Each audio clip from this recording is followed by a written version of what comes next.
Hello' বন্ধুসকল, আজিৰ এই ভিডিঅ'ৰ সহায়ত আপোনালোকক দেখাবলৈ গৈ আছোঁ কেনেকৈ আপোনাৰ আধাৰ কাৰ্ডৰ লগত আপোনাৰ বেংক একাউণ্ট লিংক কৰিব।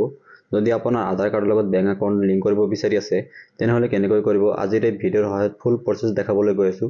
তো বলক আমি ভিডিঅ'টো আৰম্ভ কৰোঁ। তো ফাৰ্ষ্ট টাইম আপুনি কি কৰিব, আপুনি ইয়াতে যিটো ৱেবছাইট দেখা পাই আছে এইটো ৱেবছাইটত ফাৰ্ষ্ট টাইম আপুনি আহিব লাগিব, মানে ভিজিট কৰিব লাগিব। তো ভিজিট কৰাৰ কাৰণে আপুনি কি কৰিব, ফাৰ্ষ্ট টাইম আপোনাৰ যিখন গুগল আছে গুগলত চাৰ্চ কৰিব NPCI লিখি আপুনি চাৰ্চ কৰিব। চাৰ্চ কৰাৰ পিছত আপোনাৰ সন্মুখত এনেকুৱা এটা পপ আপ খোল খাব। এনেকুৱা এটা আপোনাৰ যিটো ৱেবছাইট দেখা পাইছে এইটো আপোনাৰ খোল খাই যাব। খোল খোৱাৰ পিছত আপুনি ওপৰ ফালে স্ক্ৰল কৰিব। তাৰপিছত ইয়াতে দেখা পাইছে কনজিউমাৰ, ইয়াতে আপুনি কনজিউমাৰত ক্লিক কৰিব। তাৰপিছত তলফালে আহিব, ইয়াতে দেখা পাইছে ভাৰত আধাৰ শ্বেডিং, ইয়াতে আপুনি ক্লিক কৰিব। ইয়াতে ক্লিক কৰাৰ পিছত অকণমান ৱেইট কৰিব। ৱেইট কৰাৰ পিছত আপোনাৰ সন্মুখত বেলেগ এটা পপ আপ খোল খাব। ইয়াতে আপুনি লেফ্ট চাইডত দেখা পাই আছে, ইয়াতে দেখা পাই আছে আধাৰ শ্বেডিং, ইয়াতে আপুনি ক্লিক কৰিব।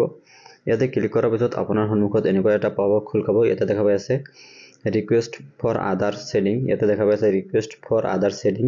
ইয়াতে তলফালে দেখা পাই আছে ইণ্টাৰ আধাৰ নাম্বাৰ। তো আপোনাৰ যখন আধাৰ নাম্বাৰ আছে সেই আধাৰ নাম্বাৰটো ইয়াতে আপুনি দিব লাগিব। তাৰপিছত আপুনি স্ক্ৰল কৰিব। ইয়াতে দেখা পাইছে শ্বেডিং আৰু ডিশ্বেডিং, ইয়াতে আপুনি কি কৰিব, শ্বেডিং অপশ্যনত ক্লিক কৰিব। শ্বেডিং অপশ্যনত ক্লিক কৰাৰ পিছত ওপৰৰ ফালে স্ক্ৰল কৰিব।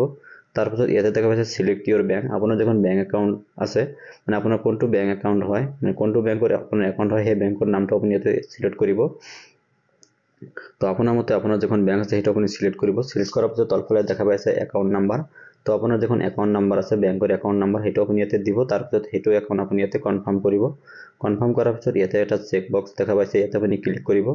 ক্লিক কৰাৰ পিছত তলফালে আহিব, ইয়াতে দেখা পাইছে কেপচা, ইয়াতে আপুনি কেপচাটো দিব আৰু ইয়াতে আপুনি সাবমিট অপশ্যনত ক্লিক কৰিব। সাবমিট অপশ্যনত ক্লিক কৰাৰ পিছত আপোনাৰ যখন বেংক একাউণ্টৰ লগত যিখন আপোনাৰ মোবাইল নম্বৰ ৰেজিষ্টাৰ আছে সেই ৰেজিষ্টাৰ মোবাইল নম্বৰত এটা OTP আহিব। সেই OTPটো আপুনি ইয়াতে এটা অপশ্যন দেখা পাব, তাতে আপুনি OTPটো আপুনি বহাই দিব।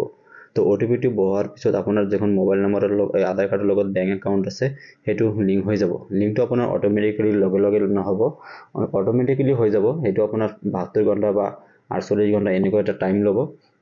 তো এইখিনি টাইম লোৱাৰ পিছত আপোনাৰ যখন আধাৰ কাৰ্ডৰ লগত বেংক একাউণ্ট আছে সেইটো লিংক হৈ যাব। তো এনেকৈ আপোনাৰ যখন আধাৰ কাৰ্ডৰ লগত বেংক একাউণ্ট লিংক কৰিবলগীয়া আছে এনেকৈ আপুনি কৰিব পাৰিব। তো আশা কৰোঁ ভিডিঅ'টো চাই বহুত হেল্পফুল হৈছে। যদি ভিডিঅ'টো চাই ভাল পাইছে ভিডিঅ'টো এটা লাইক কৰি চেনেলটো ছাবস্ক্ৰাইব কৰিব আৰু আপোনাৰ ফ্ৰেণ্ড চাৰ্কেলৰ লগত ভিডিঅ'টো বেছিকৈ শ্বেয়াৰ কৰিব। তো আজিৰ কাৰণে এইখিনিয়ে, বাই বাই, জয় হিন্দ।